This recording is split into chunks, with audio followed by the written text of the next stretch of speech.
Hello guys, welcome back to another video. और आज की वीडियो में हम लोग बात करेंगे एसएससी सीजीएल 2024 की आंसर की के बारे में, रिजल्ट के बारे में और मेंस का एग्ज़ाम कब तक हो सकता है इसके बारे में थोड़ी सी चर्चा करेंगे। तो सबसे पहले तो ये चीज़ है कि इस साल एसएससी बहुत ज़्यादा तेज़ी से काम कर रही है, क्योंकि इस साल एसएससी ने जो सीजीएल की एग्ज़ाम डेट दी थी वो बोला था कि सितंबर से अक्टूबर के बीच में एग्ज़ाम करवाया जा सकता है। तो सब यही सोच रहे थे कि हो सकता है 20 सितंबर के बाद एग्ज़ाम स्टार्ट हो, लेकिन एसएससी ने जो है एग्ज़ाम को 9 सितंबर से लेकर के सीजीएल का एग्ज़ाम 9 सितंबर से लेकर के 26 सितंबर तक करवा लिया है। तो मतलब अक्टूबर में गया ही नहीं एग्ज़ाम प्री का।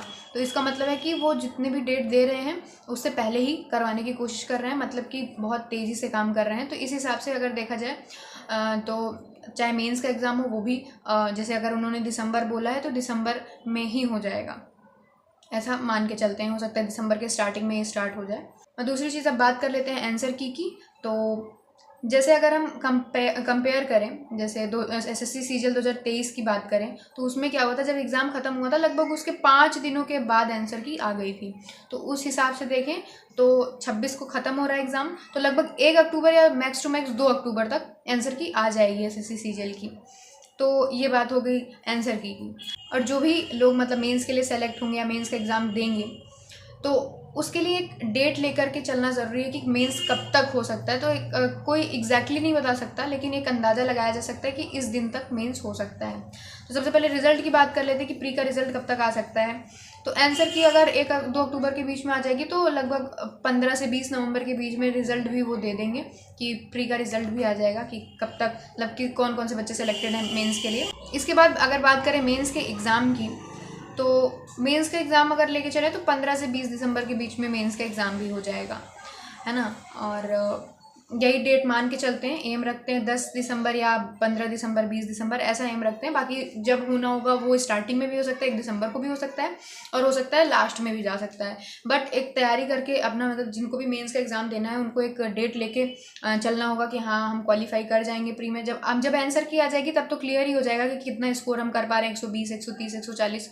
तो हम तो यही कहेंगे जिनका भी 110 प्लस है या 120 प्लस है वो मेंस के लिए ज़रूर तैयार करें। बाकी कट ऑफ के चक्कर में ना पड़े, कट ऑफ बहुत लेट हो सकती है और फिर जब कट ऑफ आएगी उसके बाद टाइम नहीं बचेगा कि मेंस की तैयारी अच्छे से की जा सके। तो मेंस की तैयारी अभी से करना ज़्यादा बेहतर होगा। तो उसके लिए जिनका भी मतलब आंसर की से 120 प्लस बने तो वो तो ज़रूर करें। 110 प्लस वाले भी कर सकते हैं क्योंकि कट ऑफ इस बार नीचे गिरेगी और अब एसएससी कितने गुना बच्चों को लेगी ये तो वही डिसाइड करेंगे, 8 गुना बच्चे की 10 गुना बच्चे। तो अगर देखा जाए जैसे 17,727 वैकेंसी, वो वैकेंसी है जो वो अभी बढ़ाई जा सकती है, बढ़ेगी क्योंकि वो टेंटेटिव है ना, मतलब एग्जैक्ट वैकेंसी नहीं है। तो हो सकता है बढ़े, तो हो सकता है 20,000 तक पहुंचे। और अगर वो 10 गुना बच्चे लेते हैं तो लगभग 2 लाख बच्चे मेंस का एग्ज़ाम देंगे, मेंस के लिए सेलेक्ट होंगे। तो उस हिसाब से कट ऑफ नीचे गिरेगी, 130, 120, 125 ऐसे कट ऑफ आ सकती है। तो इसलिए जिनका भी 120 प्लस है वो ज़रूर तैयारी करें मेंस की। और प्री और मेंस का सिलेबस लगभग सेम होता है, तो अगर आप 2025 को भी टारगेट करके लेके चलेंगे तो मेंस की अगर इधर तैयारी करते हैं तो आपके प्री के लिए वो हेल्पफुल ही होगा। और मेंस में ऐसे क्वेश्चंस आते हैं जैसे किसी में परसेंटेज का वो लग रहा है तो उसमें टाइम एंड वर्क का भी कॉन्सेप्ट थोड़ा सा लगा देंगे। तो इस तरीके से होता है कि मतलब 2 चैप्टर्स के कॉन्सेप्ट को मर्ज कर दिया जाता है मेंस में। ज़्यादातर क्वेश्चन ऐसे बनते हैं, थोड़ा सा ब्रॉड करा जाता है, उसको बढ़ाया जाता है। बाकी कॉन्सेप्ट तो एक ही होता है, हर चैप्टर का कॉन्सेप्ट एक होगा, किसी का कॉन्सेप्ट अलग तो हो नहीं जाएगा कि प्री के लिए अलग कॉन्सेप्ट, मेंस के लिए अलग कॉन्सेप्ट, ऐसा तो नहीं है। कॉन्सेप्ट सेम ही होगा, जो भी प्री क्वालिफाई करें उन्होंने एक बार पढ़ ही रखा होगा, तो बस उस पर प्रैक्टिस करते रहना है। और जितनी ज़्यादा अच्छी प्रैक्टिस होगी, जितने ज़्यादा अच्छे क्वेश्चन प्रैक्टिस करेंगे उतना ज़्यादा बेहतर होगा। तो यही बात थी। तो आंसर की लगभग 1 से 2 अक्टूबर के बीच में आ सकती है। और आंसर की से मिलाने के बाद अगर आपका 120 प्लस स्कोर हो रहा है तो आप बिल्कुल तैयारी करें। 110 प्लस वाले भी तैयारी करें, क्योंकि कट ऑफ कितनी जाएगी कितनी नहीं जाएगी कोई डिसाइड नहीं कर सकता, वो बाद में ही पता चलेगा जब आपकी कट ऑफ आएगी। तो अगर 110, 115 कट ऑफ आ गई तो जो लोग तैयारी नहीं कर रहे हैं फिर उनके लिए दिक्कत हो जाएगी। तो इसलिए तैयारी कर लीजिए, ज़्यादा बढ़िया है, तैयारी स्टार्ट कर दीजिए मेंस की। और बाकी आंसर की जब आएगी तो लगभग क्लियर ही हो जाता है कि हाँ कौन मेंस दे सकता है कौन नहीं दे सकता।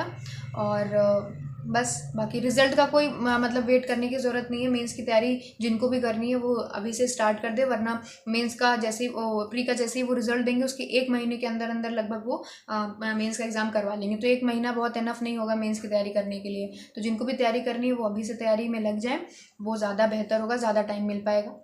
तो बस इतनी बात कहनी थी। मिलते हैं नेक्स्ट वीडियो में, तब तक के लिए धन्यवाद।